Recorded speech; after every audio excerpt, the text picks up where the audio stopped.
Olá, seja bem-vindo ao canal. Eu sou Luiz Carlos César.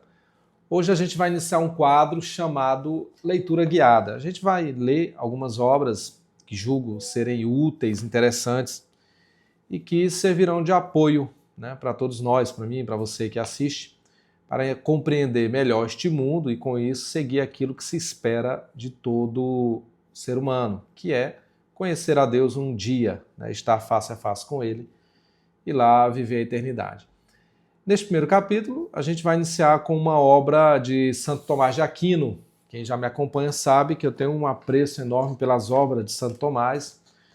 E aqui, antecipando um outro vídeo que vai tratar só das obras dele, eu já digo que a principal obra de Santo Tomás é a Suma contra os Gentios. É uma obra muito extensa e que requer certa dedicação, certo esforço para entendê-la. A segunda obra, que é a mais importante das que ele fez, se chama essa aqui, Suma contra os Gentios. Eu tenho essa edição da editora Eclese, já apresentei ela em outros vídeos, e é a obra que a gente vai iniciar esse quadro, leitura guiada. Tá? Então a gente vai iniciar pelo capítulo 2 da Suma contra os Gentios, que trata ali da sabedoria, do que é a sabedoria, mas ele trata não exatamente do que é, mas alguns elementos que a compõem. Então vou iniciar, fazer uma breve leitura e um comentário muito simples. Tá? Ele, no capítulo 2, obviamente é lá no início da obra, ele fala da intenção dele de escrever este livro, que é a Suma contra os Gentios. Depois eu vou fazer um outro vídeo tratando só especificamente da Suma contra os Gentios, que ela tem uma história muito interessante para nós cristãos. Tá? Então ele fala, dentre os estudos humanos, o da sabedoria é o mais perfeito, o mais sublime, o mais útil e o mais alegre. Então ele inicia assim, ele já fala logo o que é. E aí, claro, no decorrer do texto ele vai esmiuçando, explicando o porquê que ela é mais sublime, porquê que ela é a mais perfeita, a mais útil, a mais alegre, ele vai falar.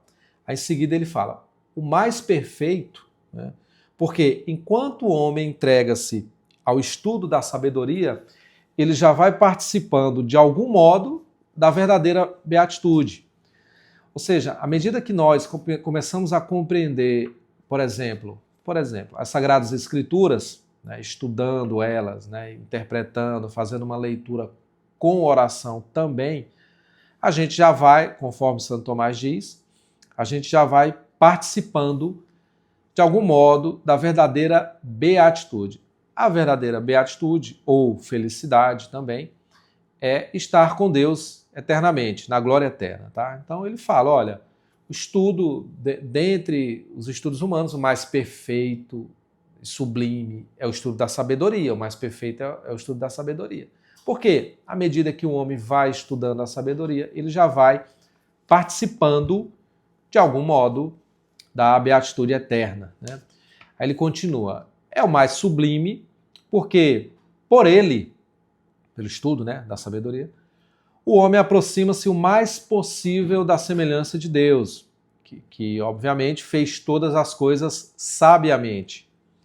E porque a semelhança é causa do amor. O estudo da sabedoria nos une de modo precípuo a Deus, por meio da amizade. Então, quem estuda a sabedoria se une a Deus de modo principal, de modo mais perfeito, de modo mais completo, de modo sublime, a Deus. Porque ele é o princípio da sabedoria, e, aliás, o princípio não, ele é a própria sabedoria. Então, quando a gente estuda, se dedica a isso, a conhecer aquilo que Deus nos oferta para conhecê-lo, a gente cria com ele um vínculo de amizade. Por isso que Santo Tomás fala que é o mais sublime. Aí ele continua. Por esta razão se diz no próprio livro da sabedoria. A sabedoria é um tesouro infinito para os homens que, ao usarem desse tesouro, fazem-se participantes da amizade de Deus. Logo, dentre os estudos mais importantes que o homem pode fazer é os estudos da sabedoria. Por quê? É perfeito e sublime. Tá? Depois, útil. Ele vai falar por que o estudo da sabedoria é útil. O mais útil, porque ela própria sabedoria, porque pela própria sabedoria chega-se ao reino da imortalidade, conforme se lê no mesmo livro, o livro chamado Sabedoria, né? O desejo da sabedoria conduz ao reino eterno. Entenda, tem duas sabedorias que Santo Tomás está falando.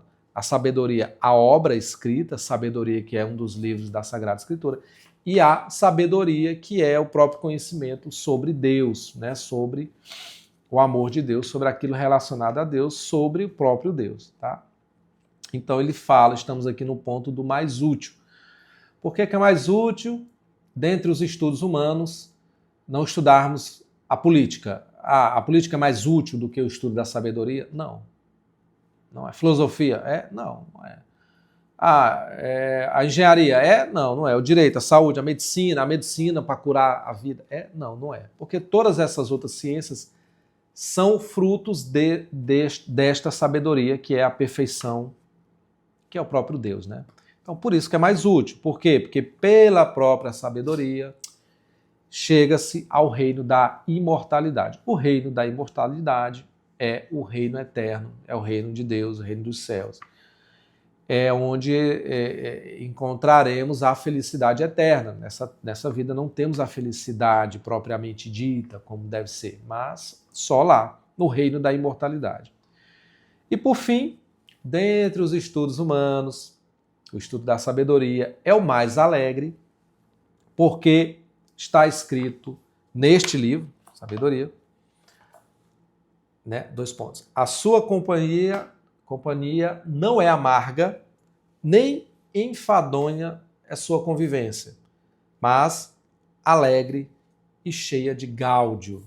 Então, Santo Tomás dá primeiramente uma explicação, fala, lhe dá uma sentença, dentre os estudos humanos, o mais sublime, o mais perfeito, o mais sublime, o mais útil e o mais alegre é o estudo da sabedoria. Tá? Aí ele continua, porque ele está aqui no capítulo 2 e ele está iniciando a obra, ele explica a razão de ter iniciado essa obra, né? E ele continua, confiando na piedade divina para prosseguir neste ofício de sábio, o ofício do sábio é ordenar as coisas, né? Então, embora isso exceda as nossas forças, ou seja, embora o estudo da sabedoria não seja dado a todos em função da peculiaridade de cada um, até porque estudar a sabedoria excede a força humana, o homem jamais conhecerá Deus nesta terra, jamais, jamais. Por mais santo que ele seja, jamais conhecerá a Deus nesta terra, porque Deus é inesgotável. Ainda mais tendo o homem aqui dentro desta carcaça, que é o corpo humano, a matéria, né? Então, não consegue acompanhar o que é Deus, né? Então ele fala, olha, embora exceda nossas forças, temos por firme propósito manifestar, na medida do possível, a verdade que a fé católica professa, eliminando os erros contrários a ela, contrário à fé católica, né? Por isso, sirvo-me das palavras de Hilário. Estou consciente de que o principal ofício de minha vida é referente a Deus, de modo que toda palavra minha e todos os meus sentidos dele falem. Isto Santo Tomás está trazendo para ele. Está falando, olha, em que pese exceder as minhas forças, eu vou falar para você as palavras que Santo Hilário falou, são esses aqui.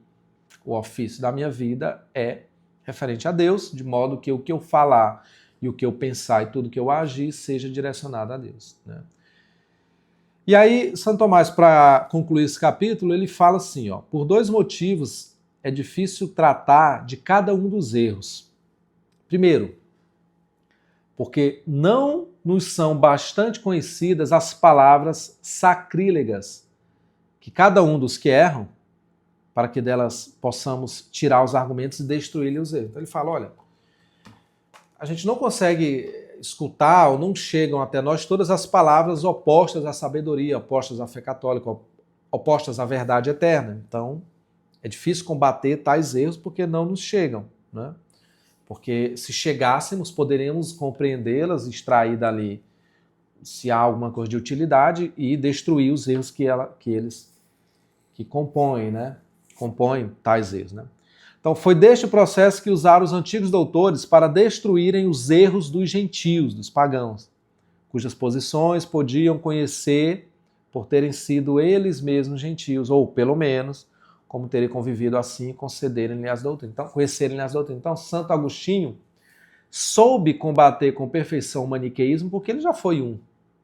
Ele era um estudioso, era um filósofo, então ele já conhecia muitas ideias de sua época ou anteriores, claro, que ele compartilhava outrora. E aí, tendo se convertido, conhecendo a verdade eterna, ele começou a combatê-las, porque ele já os conhecia, então com certa facilidade ele começou a combatê-las. Santo Tomás está dizendo, olha, nem tudo aqui eu consigo combater porque não nos chegam porque não nos são conhecidas todas essas palavras sacrílegas. E segundo ponto, porque entre os que erram, alguns, como os maometanos, né, os islâmicos, como eles e como os pagãos, eles não aceitam, como nós, a autoridade de algum texto das Escrituras, pelo qual possam ser convencidos. Por meio delas, no entanto, podemos disputar contra os judeus, então, no Antigo Testamento, né, no Velho Testamento, e contra os heréticos usando o Novo. Então, Santo Tomás fala, olha, nosso campo de batalha para os islâmicos, nós não temos aqui algum ponto de convergência na Sagrada Escritura, porque eles rejeitam a Sagrada Escritura. Os pagãos também rejeitam.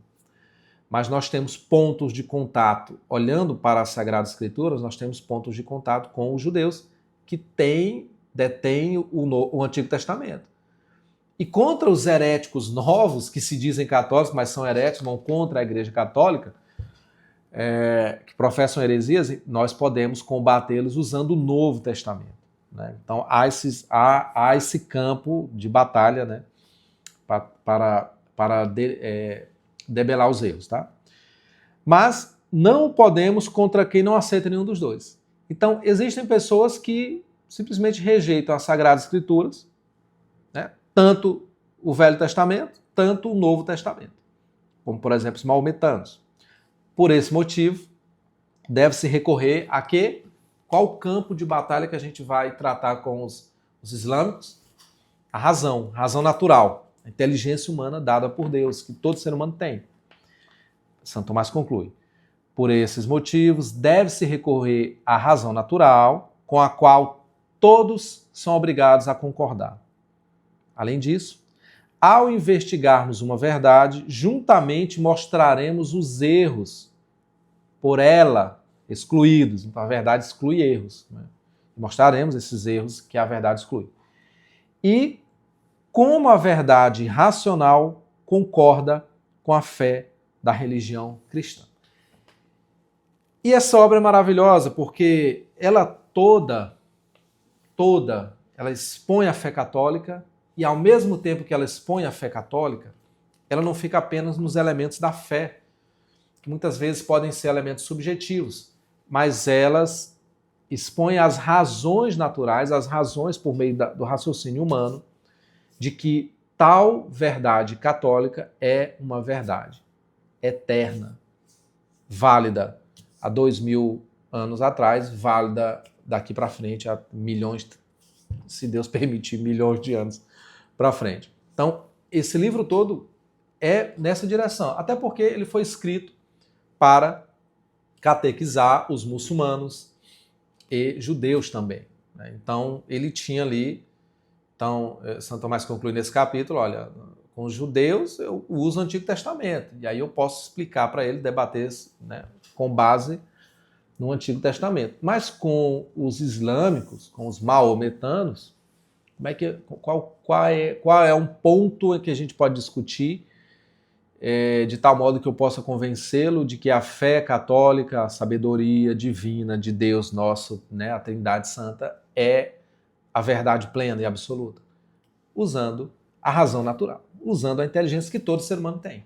Um exemplo, para a gente encerrar esse vídeo, todo mundo sabe, independentemente de raça, de credo, de de região em que nasce, de cultura, de hábitos, enfim, é ser humano, ele sabe que ele não pode matar um injustamente, sem uma razão de ser.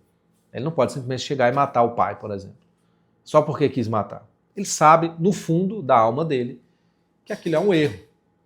Ou seja, pela razão natural, ele percebe que há leis que não podem ser violadas. E o assassino voluntário, o assassinato voluntário, é uma delas que não pode ser violada.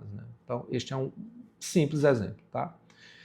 Pois bem, este é o quadro Leitura Guiada, a gente vai dar continuidade, às vezes eu vou intercalando com outras obras que eu julgar ser conveniente, e espero que você tenha gostado, compartilha, deixe seu like, faça um comentário aí do que você acha sobre isso, tá?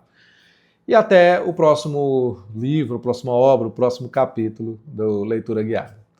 Abraço, fica com Deus e até mais.